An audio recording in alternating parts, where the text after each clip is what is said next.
C'est une île étonnante que celle de Chypre, un pays singulier, divisé jusque dans sa capitale, Nicosie, entre une partie turque et une partie grecque, membre de l'Union européenne, mais plus proche de la Terre sainte que des autres États membres, montrant dans ses contours orientaux la physionomie d'un doigt qui paraît désigner les confins de la Turquie et de la Syrie, sans que l'on sache si c'est pour les accuser ou s'en réclamer. Chypre est ainsi, comme a dit l'écrivain anglais Lawrence Durrell, un étrange mélange de parfums, la Bible, l'Anatolie et la Grèce. Loin de ses rivages et de ses flancs maritimes asservis au tourisme, dans ces terres en retrait de la mer, Maddalena Rodriguez Antoniotti, peintre et photographe originaire de Corse, en a saisi toute la beauté intérieure. C'est notre instant critique du jour.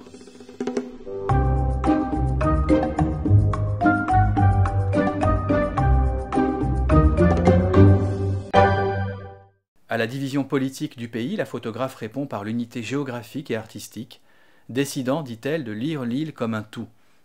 Les paysages qu'elle a photographiés se situent en effet autant dans la partie grecque que dans la partie turque, et même dans l'étrange zone qui les sépare, dite zone tampon, sous contrôle de l'ONU. Où donc qu'ils se situent, ils sont sereins et puissants, pleins d'une force douce et pacifique. Nombre d'entre eux offrent au regard la succession d'un premier plan fertile, d'un horizon minéral et tout au-dessus, d'un ciel qui en paraît le témoin et le protecteur, un ciel que la photographe dit avoir voulu ériger comme acteur même du paysage. Au premier plan, celui de la fertilité, domine la végétation, les arbres méditerranéens, amandiers, oliviers et caroubiers, les champs cultivés, le mouvement et la fragilité végétale des herbes, les mille et une teintes et nuances de vert, jaune, rose, ocre, doré.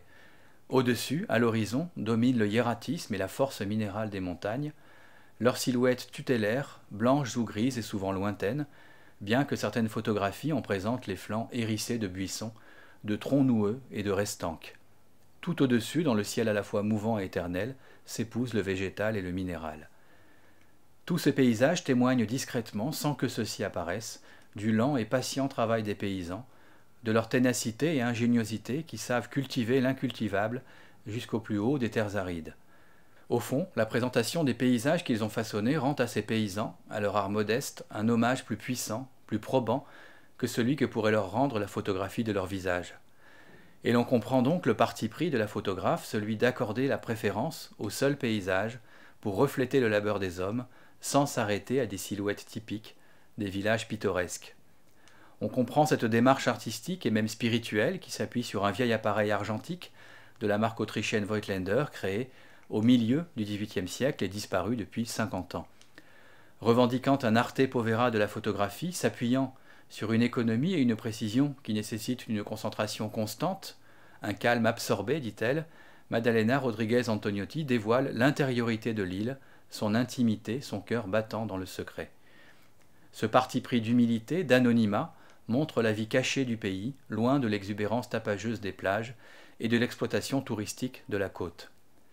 Une force finalement se dégage de ces paysages, une force calme et pacifique, douce, non conquérante. La force qui naît d'un plein accord avec soi-même et avec le monde, celle qui inspire la confiance et la gratitude.